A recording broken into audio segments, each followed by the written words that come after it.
لہذا جو ایکسپلوژن کہا جائے، دھماکہ ہوا ہے علم کا، اس کا کوئی اندازہ نہیں ہے ہمارے پاس، اور کس تیزی کے ساتھ وہ چیز آگے بڑھ رہی ہے، کس تیزی کے ساتھ ایک چیز آج جو ایجاد ہوئی چند دنوں کے اندر اندر اس کے بعد اس کا نیا کوئی ورژن آ جاتا ہے اور یہ چیز جو آبسولیٹ ہو جاتی ہے۔ کمیونیکیشن کے اندر جو انقلاب عظیم برپا ہوا ہے، تو آپ یہ سمجھیے کہ اقبال نے جو شعر کبھی کہا تھا کہ عروج آدم خاکی سے انجم سہمے جاتے ہیں کہ یہ ٹوٹا ہوا تارا مہ کامل نہ بن جائے، اور یہ مہ کامل بنے گا کب؟ جب دجال کی شکل اختیار کرے گا۔ دجال کون ہوگا؟ جو ان تمام قواعد طبیعہ کے اوپر قابو پا لے گا، جب چاہے گا جہاں چاہے گا بارش برسائے گا، رزق کے تمام خزانے اپنے ہاتھ میں لے لے گا، جو اس کے اوپر ایمان لائے گا اسی کو ملے گا، کسی اور کو نہیں ملے گا، اس کی آواز پوری دنیا میں سنائی دے گی،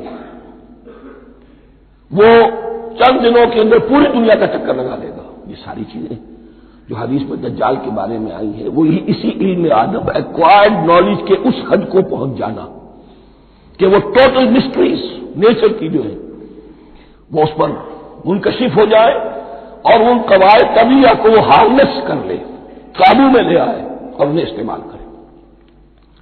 کبھی جب ہمارے کسی بہت 200-300ویں کوئی پیڑھی میں کوئی ہمارے جد امجد ہوں گے جنہوں نے کوئی چٹان دیکھی کہ گری، پتھر پر پتھر ٹکرایا تو آگ اس میں سے شعلہ نکلا، اس کا یہ مشاہدہ کافی ہو گیا آگ پیدا کرنے کے لیے، پتھروں کو ٹکراؤ آگ پیدا کر لو۔ یہ اس دور کی سب سے بڑی ایجاد تھی، آگ، انرجی۔ اب وہ انرجی کہاں سے کہاں پہنچی؟ وہ آگ نے بھاپ کی شکل اختیار کی، پھر ہم نے بجلی ایجاد کی، اور کب کیا ہے ایٹمک انرجی ہے اور ڈبل کیا کیا ہے، اللہ اعلم۔ اس تمام چیزوں کا تعلق ہے خلافت ارضی کے ساتھ، لہذا فرشتوں کو جو بتایا گیا وہ یہ ہے کہ آدم کو علم بھی دیا جا رہا ہے، صرف اختیار ہی نہیں دیا جا رہا، علم دیا جا رہا ہے۔ وَعَلَّمَ آدَمَ الْأَسْمَاءَ كُلَّهَا ثُمَّ عَرَضَهُمْ عَلَى الْمَلَائِكَةِ، پھر ان تمام اشیاء کو پیش کیا فرشتوں کے سامنے۔ فَقَالَ أَنبِئُونِي بِأَسْمَاءِ هَؤُلَاءِ، اور فرمایا کہ مجھے بتاؤ ان چیزوں کے نام، ان کنتم صادقین، اگر تم سچے ہو۔ قالوا سبحانك لا علم لنا الا ما علمتنا، انہوں نے کہا پروردگار تو پاک ہے ہر نقص سے، ہر عیب سے، ہر ذوف سے، ہر احتیاج سے، مبرہ ہے، منزہ ہے، اعلیٰ ہے، عرفہ ہے۔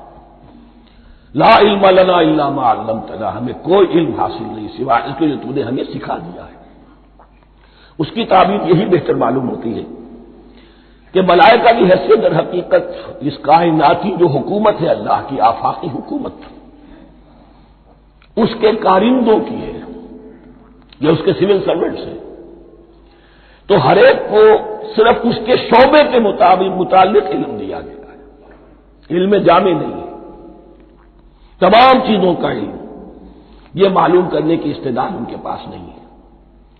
کوئی فرشتہ فرض کیجئے بارش کے اوپر معمور ہے، کوئی پہاڑوں پر معمور ہے، جس کا ذکر سیرت میں آتا ہے کہ جب طائف میں حضور پر پتھراؤ ہوا ہے تو اس کے بعد ایک فرشتہ حاضر ہوا ہے کہ میں ملک الجبال ہوں، اللہ نے مجھے پہاڑوں پر معمور کیا ہوا ہے، آپ اگر فرمائیں تو جن لوگوں نے آپ کو ستایا ہے، یہ جو طائف جن دو پہاڑوں کے درمیان یہ وادی ہے، ان کو آپس میں ٹکرا دو کہ یہ پس کر اور سرما بن جائے۔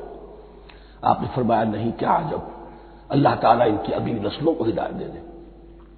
تو فرشتے ہیں، کوئی پہاڑوں پر معمور ہے، کوئی کسی خدمت پر معمور ہے، ان کو علم دیا گیا ہے صرف انہی کی اپنی جو بھی فرائض منصبی ہیں ان کے شعبے سے متعلق، کل نہیں۔ جامعیت جو ہے علم کی وہ ہے کہ جو حضرت آدم علیہ السلام کو پوٹینشلی دے دی گئی اور جو اب بڑھتے بڑھتے ایک بہت جرابر درخت بن چکا ہے۔ سبحانک لا علم لنا الا ما علمتنا انک انت العلیم الحکیم، یقیناً آپ ہی کی ذات ہے جو کل کے کل علم کی حامل ہے اور جس کے اوپر حکمت بھی، جس کی حکمت بھی کامل ہے، باقی تو ہر مخلوق میں سے ہر ایک کا علم ناقص رہے گا۔ العلیم، کل علم کا جاننے والا تو تو ہی ہے، الحکیم، کل حکمت وہ تو تیرے ہی پاس ہے۔ قال یا آدم انبئہم باسمائہم، اللہ نے فرمایا کہ آدم ان کو بتاؤ ان کے نام، فلما انباہم باسمائہم، تو جب انہوں نے بتا دیے ان کو فرشتوں کو ان کے نام، قال الم اقل لکم انی اعلم غیب السماوات والارض، تو اللہ نے فرمایا کہ میں نے کہا نہیں تھا کہ میں جانتا ہوں آسمانوں اور زمین کی تمام غائب چیزوں کو جو تمہاری نگاہوں سے بھی اوجھل ہے، غیب، میں ہر شے کا جاننے والا ہوں، وَأَعْلَمُ مَا تُبْدُونَ وَمَا كُنتُمْ تَكْتُمُونَ، اور میں جانتا ہوں جو کچھ تم ظاہر کر رہے تھے اور جو کچھ تم چھپا رہے تھے۔ چھپانے میں محسوس ہوتا ہے کہ ان کی خواہش یہ تھی کہ خلافت ہمیں ملے، ہم خدام ادب ہیں، ہر وقت تسبیح و تحمید اور تقدیس میں مصروف ہیں، جو حکم ملتا ہے بجا لاتے ہیں، تو یہ خلافت کسی اور مخلوق کو کیوں ملے؟ یہاں صرف یہ اور بتا دوں کہ یہ چونکہ اب ایک تیسری مخلوق کا ذکر بھی بعد میں آئے گا، 3 صاحب تشخص مخلوقات ہیں اللہ کی، صاحب تشخص، صاحب شعور، جن میں میں کا شعور ہے، انا، میں۔ ایک ملائکہ ہے، ان کی تخلیق نور سے ہوئی ہے۔ ایک انسان ہے جن کی تخلیق گارے سے ہوئی ہے۔ ایک جنات ہیں جن کی تخلیق آگ سے ہوئی ہے۔ باقی حیوانات ہیں، ان میں شعور تو ہے، خود شعور ہی نہیں ہے، self consciousness, this is the world of difference between consciousness and self consciousness. انسان جب دیکھتا ہے تو اس کو یہ بھی معلوم ہے میں دیکھ رہا ہوں، کتا بلہ دیکھتا ہے اسے یہ اندازہ نہیں ہوتا کہ میں دیکھ رہا ہوں، دیکھنے کا ایک نتیجہ ہے جو نکل آتا ہے، لیکن میں کا وجود نہیں ہے۔ یہ آنا، سیلف، ایگو، یہ انسان میں ہے، جنات میں ہے، شعور میں اور فرشتوں میں ہے۔ ایک نوری مخلوق، ایک ناری مخلوق، ایک زمین کے اس کرسٹ میں، یہ جو مٹی اور گارے، مٹی اور پانی کا جو مرغوبہ ہے گارے کی شکل میں، اس سے بنا ہے۔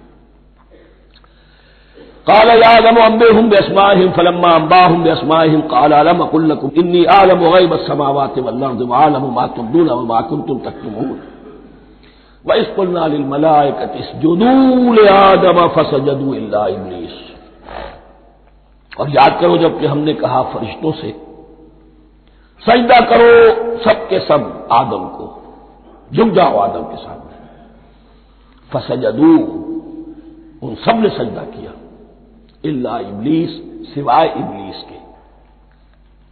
پہلی بات تو یہ سمجھیے کہ تمام ملائکہ کے سجدے کی ضرورت کیا تھی؟ کیا یہ صرف تعظیماً تھا؟ اور تعظیماً اگر تھا تو کیا آدم خاکی کی تعظیم تھی یا کسی اور شے کی تعظیم تھی؟ مکی صورتوں میں یہ بات 2 جگہ واضح کی گئی ہے۔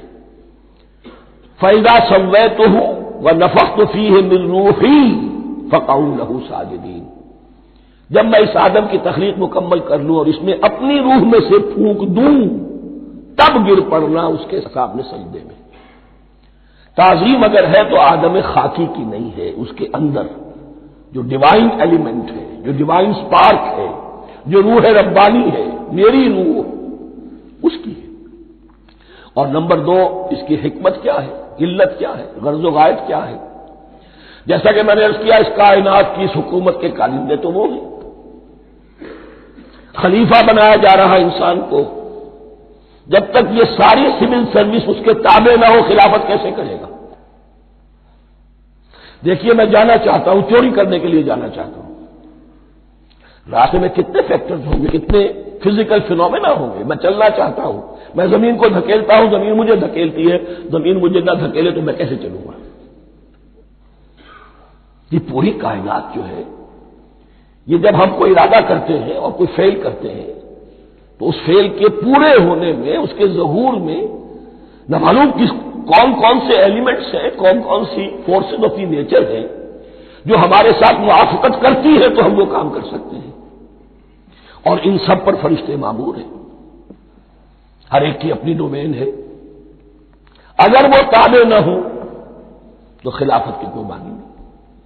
خلافت دی گئی ہے، یہ ادھر جانا چاہتا ہے جانے دو، یہ نماز کے لیے مسجد میں جانا چاہتا ہے جانے دو، یہ چوری کے لیے نکلا ہے نکلنے دو، اس لیے کہ اس کو جو اختیار دیا گیا ہے، اس کے اختیار کے استعمال میں یہ تمام جو قوتیں ہیں وہ اس کے ساتھ موافقت کرتی ہیں، تب اس کا کوئی ارادہ، وہ اچھا ہو یا برا، وہ پایہ تکمیل کو پہنچ سکتا ہے۔ یہ گویا کہ سبارڈینیشن اس کے لیے سمبل کہ تمام فرشتوں کو جھکا دیا گیا۔ البتہ اس آیت میں ایک مغالطہ پیدا ہوتا ہے، الا ابلیس، سوائے ابلیس کے۔ مغالطہ یہ پیدا ہوتا ہے کہ شاید وہ بھی فرشتہ تھا، اس لیے کہ حکم تو فرشتوں کو دیا گیا تھا۔ پھر نوٹ کیجئے، اس سے پہلے، بہت پہلے سورہ کہف نازل ہو چکی ہے، اور سورہ کہف میں فرما دیا گیا ہے کان من الجن ففسق عن امر ربی، وہ جن تھا، پس اس نے سرکشی کی اپنے رب کے حکم سے۔ فرشتے کی شان یہ نہیں ہے، وہ اللہ کے کسی حکم کی سرتابی نہیں کرتا۔ لا یعصون اللہ ما امرہم ویفعلون ما یؤمرون، وہ اللہ کے کسی حکم کی نافرمانی نہیں کرتے اور جو حکم ملتا ہے بجا لاتے ہیں۔ یہ جنات کے اندر اختیار تھا، جیسے اختیار انسانوں کو دیا گیا ہے۔ جنات میں نیک بھی ہیں، بد بھی ہیں، اعلیٰ بھی ہیں، ادنا بھی ہیں، جیسے انسانوں میں۔